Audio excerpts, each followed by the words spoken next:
Hello and welcome back. मैं हूँ शिल्पी और आप लोग को पढ़ा रही हूँ हिस्ट्री एंड सिविक्स। और आज हम करने वाले हैं एमसीक्यूज। ठीक है, हमारा जो कौन सा चैप्टर था, chapter number 4, second phase of Indian national movement, जिसके एमसीक्यूज हम यहाँ पर सॉल्व करने वाले हैं। जो हमारी बुक में दिए गए हैं वो सारे 12 क्वेश्चंस मैं यहाँ पर लेकर आई हूँ। ठीक है, अदर देन दैट चैप्टर का नरेशन प्लीज आप लोग देख लीजिएगा, क्योंकि उसके बाद एमसीक्यूज लगाना बहुत ईजी होता है। ठीक है, एंड आप लोगों को इसके एमसीक्यूज के पीडीएफ और चैप्टर के नोट्स सबके सब मिल जाएंगे। कहाँ पर?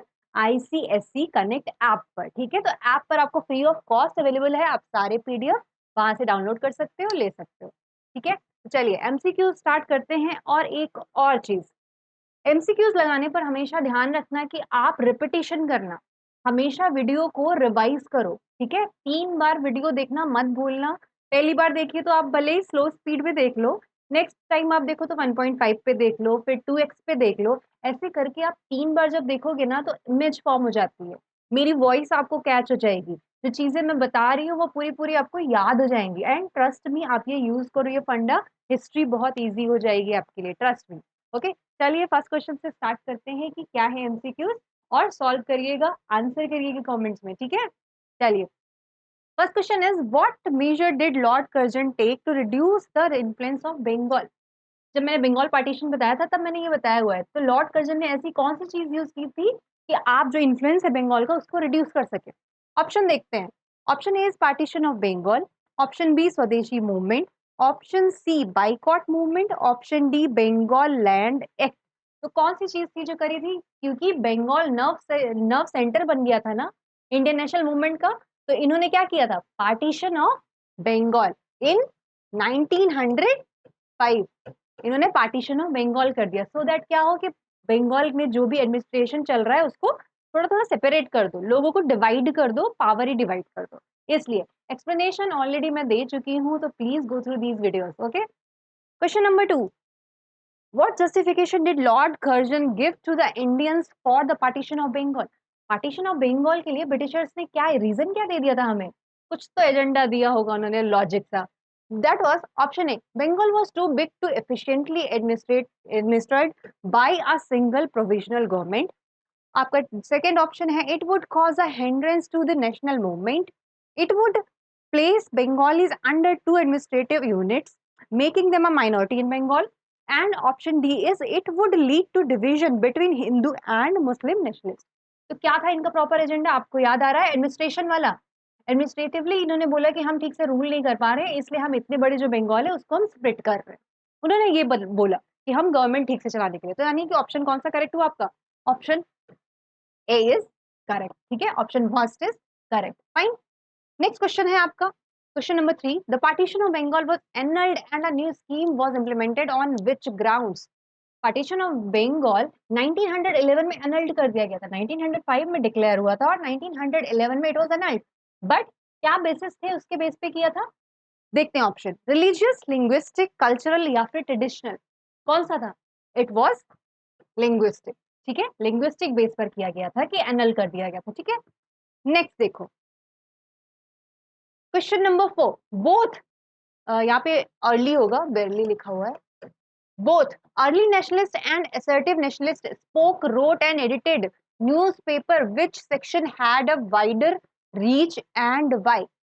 assertives और अर्ली नेशनलिस्ट दोनों ने न्यूज़पेपर लिखे थे, बट किसी एक की वाइडर अप्रोच थी, वाइडर रीच थी, वो क्या थी और वो किसकी थी और क्यों थी, वो देखना है हमें। तो ऑप्शन देखो, early nationalist because they were well educated. Well educated होने से क्या रीच ज्यादा हो जाएगी? खुद सोच कर देखो। Early nationalist because they held official position, क्या ऐसा हो जाएगा कि ऑफिशियल पोजीशन से चीजें ज्यादा रीच आउट हो जाएंगी? नहीं। assertive nationalist because they used vernacular press as a medium. Okay, देखते हैं, अभी सोचते हैं इस बारे में। assertive nationalist because they use English language as a medium, ऐसा तो बिल्कुल भी नहीं है, सिर्फ इंग्लिश मीडियम यूज किया था? नहीं, वर्नाकुलर प्रेस एक्ट में जो चीजें थी वो उन्होंने यूज कर ली थी, ताकि आप बंद ही ना कर सको हमारा न्यूज़पेपर और हम चीजों को स्प्रेड कर सके। तो ऑप्शन आपका कौन सा करेक्ट होगा? Option C is correct. Option C is correct. ठीक है, assertive nationalists because they use vernacular press as a medium और रीच आउट ज्यादा हो जाती है। Question number 5, assertive nationalists adopted the policy of dash to oppose the unjust act of the British. assertive nationalists की policy क्या थी? To oppose, देखो, non corporation, एंट्रीट and speech होगा यहाँ पे, prayers and petitions, passive redressal. तो आपकी जो इनकी पॉलिसी थी वो थी आपकी नॉन कॉर्पोरेशन, और ये मैंने आपको एक्सप्लेनेशन के टाइम पे बताया भी है। नॉन कॉर्पोरेशन इनकी क्या थी, पॉलिसी थी, ठीक है, किसकी, एसेटिव्स की। Option A is correct. Question number 6, which of the following was an achievement of assertive nationalist. Assertive nationalist के जब मैंने आपको अचीवमेंट बताए हैं तो वहां पर मैंने आपको ये एक्सप्लेन किया हुआ है। ऑप्शंस देखते हैं, annulment of partition of Bengal, annulment of Ilbert bill, annulment of Indian universities act, annulment of arms act. क्या था इनका बिगेस्ट अचीवमेंट? बिल्कुल लास्ट पॉइंट है अचीवमेंट्स का, मैंने जो लास्ट पढ़ाया हुआ है आपको उसमें एकदम लास्ट पॉइंट है एसेटिव्स के अचीवमेंट्स में, बिगेस्ट अचीवमेंट वो है आपका annulment of partition of Bengal. Remember 1911 वाला, ठीक है। Please go through these videos, please narration देख लीजिए, एमसीक्यू लगाना बहुत इजी हो जाएगा।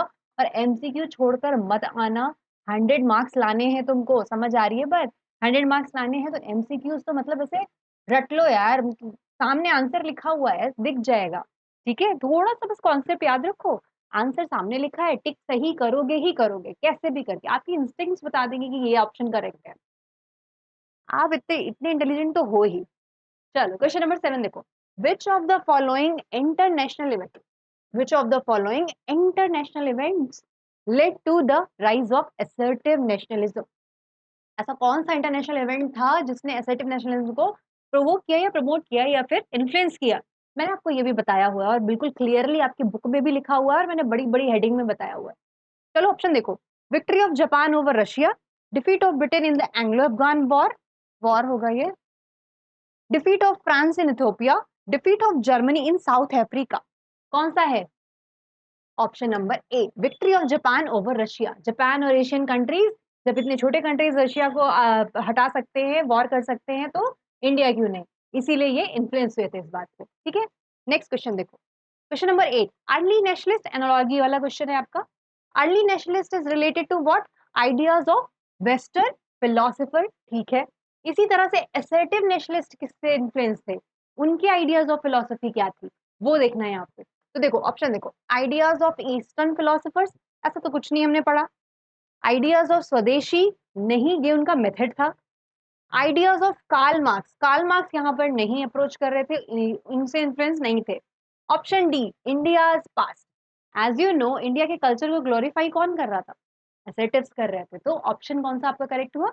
Option D is correct, India's past, ठीक है। क्वेश्चन नंबर 9, बेटा वीडियो देख लो, ठीक है, जितना भी नरेशन वाला है, एक्सप्लेनेशन वाला है, प्लीज वीडियो देख करके आओ। एंड ट्रस्ट मी, 3 टाइम्स अगर आपने वीडियो देख लिया, 1.5 पे देखो चाहे 2x पे देखो, आपको पूरा याद हो जाएगा। एक एक चैप्टर की कहानी आपको ऐसे ना ऐसे बैठ जाएगी दिमाग में, सीरियसली ट्रस्ट मी। आपको मेरी आवाज में कहानी याद हो जाएगी। आप कभी भी जब भी पढ़ोगे ना, रिवीजन करोगे, आपको मेरी आवाज में याद रहेगा वो, ठीक है। ओके, अर्ली नेशनलिस्ट, ये फिर से एक एनालॉजी वाला क्वेश्चन है। देखो, early nationalist related to what? Educated middle class, ठीक है। और असर्टिव नेशनलिस्ट क्या थे? यूथ एंड वुमेन, नहीं, सिर्फ ये नहीं थे, और भी लोग थे इसमें, लेबर्स भी थे, बहुत सारे लोग थे, एजुकेटेड अनएजुकेटेड, कॉलेज वाले बच्चे, सभी लोग थे इसमें। तो ये भी नहीं होगा। The British nationals in India, नहीं। The masses, the civil servant, तो ये आपका होगा द मासेस। मैंने आपको बताया हुआ है ना चिल्ला चिल्ला के, mass movement, mass movement, mass movement. तो मास मूवमेंट होता है एसेटिव्स का, मासेस का मतलब होता है कि सभी लोगों को लाना, सारी इंडिया को कलेक्ट करना, ठीक है। तो यहाँ पे ऑप्शन आपका कौन सा करेक्ट है? द मासेस, ठीक है। तो एसेटिव नेशनलिस्ट किससे कनेक्टेड है? The masses. Question number 10, who among the following was not, not और इन चीजों पे ध्यान देना, जब भी क्वेश्चन हो, नॉट लिखा हो, डोंट लिखा हो, विच इज नॉट, ऐसे एक्सेप्ट लिखा हो, इन सारी चीजों पे ध्यान देना, ठीक है। पता चला सही वाला टिक करके आ गया बड़ी जोर से। तो who among the following was not an assertive nationalist leader, कौन से नहीं थे? याद आ रहा है? ट्रायो, ट्रायो मैंने आपको बहुत अच्छे से एक्सप्लेन भी किया है।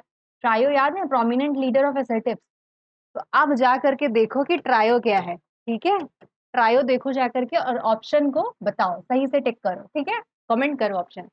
चलो नेक्स्ट देखो, why did swadeshi become a watchword of the national movement? Why did swadeshi, swadeshi एक क्या था, एक मेथड था ना assertives का, swadeshi become a watchword of the national movement. Option A, it would make India self sufficient, It would make Indian goods attractive for export. It would encourage trade. It would encourage British to buy Indian goods. ये तो हटा ही दो, British को by करने के लिए तो हमने कभी इंकरेज कर ही नहीं पाया, दे वोंट बाई, ठीक है, तो ये तो हट गया। अब इन तीन में से देखो कौन सा करेक्ट है। It would make India self sufficient. Self sufficient के बारे में मैंने आपको बार बार बताया है। और स्वदेशी का मतलब समझ आता है? स्वदेशी का मतलब क्या है? स्व मतलब स्वयं मतलब सेल्फ और देश मतलब कंट्री, ठीक है। तो सेल्फ सफिशिएंट वाला ऑप्शन करेक्ट होगा, means option A is correct. ठीक है, थोड़ा सा लॉजिक भी लगा सकते हो, कभी कभी चीजें याद नहीं होती ना तो लॉजिक से याद रहती है, कभी कभी चीजें रट जाती हैं, कभी कभी चीजें ऐसी रिकॉल हो जाती हैं, इमेज फॉर्म हो जाती है, तो ऐसे हिस्ट्री याद होती है। Question number 12 and the last question of this video. The split in the Congress occurred due to differences between the early nationalist, assertive nationalist. Which of the following was not? Not देखना, पता चला सही वाला टिक कर दिया कि which is the reason. Which of the following was not an issue? ठीक है, कौन सा इशू इसमें से नहीं था इनके बीच डिफरेंसेस का? देखो, option A extension of Swadeshi and boycott to the whole country. extension of Swadeshi and boycott to the whole country. Option B, open support to boycott of foreign goods. Candidature for Congress presidentship. And then last is Indianization of civil services. देखो, first option जो है स्वदेशी और boycott, yes it was there, क्योंकि ये असर्टिव्स का method था और ये जो हमारे अर्ली नेशनलिस्ट थे वो इसको प्रमोट नहीं कर रहे थे, तो ऑप्शन ए हट गया क्योंकि ये सही था। ठीक है, हमें बताना क्या है, नॉट एन इशू बताना है, कंफ्यूज मत होना क्वेश्चन में, नॉट एन इशू बताना है। तो इट वाज इशू, ये एक इशू था हमारा, तो स्प्लिट होने का, स्प्लिट होने का जब मैंने आपको बताया हुआ है कॉन्सेप्ट, तो स्प्लिट होने में आपके ये तीनों रीजन आएंगे। देखो, open support to boycott and foreign goods, boycott के भी असर्टिव्स क्या करते थे, बाइकॉट करते थे, पर अर्ली नेशनलिस्ट का ऐसा था कि बाइकॉट वाली चीजें बंद करो, ये सब करने से कुछ नहीं होगा, ठीक है, ये सब अननेसेसरी वेस्ट है, वेस्ट करने वाली चीजें। नेक्स्ट क्या था, candidature of Congress president. If you remember candidature president के लिए ये क्या कह रहे थे कि आप बनाइए इनको, घोष को बनाइए, वो कह रहे थे कि लाला लाजपत राय को बनाइए, तो इस तरीके से इश्यूज क्रिएट हो रहे थे। ठीक है, प्रेसिडेंट के लिए भी, कहाँ पर, आईएनसी है प्रेसिडेंट के लिए। तो अभी क्या बच रहा है, देखो ऑप्शन डी बच रहा है ना, इंडियनाइजेशन ऑफ सिविल सर्विसेज। ऐसा कोई मुद्दा नहीं था क्योंकि इस पे दोनों लोग एग्री कर रहे थे कि सिविल सर्विसेज में इंडियंस होने चाहिए, एडमिनिस्ट्रेशन में इंडियंस का रेशियो बढ़ना चाहिए, इस पर दोनों लोग एग्री कर रहे थे, तो it was not an issue, ये इशू नहीं था उनके स्प्लिट होने का। इसलिए ऑप्शन करेक्ट कौन सा होगा, ऑप्शन डी।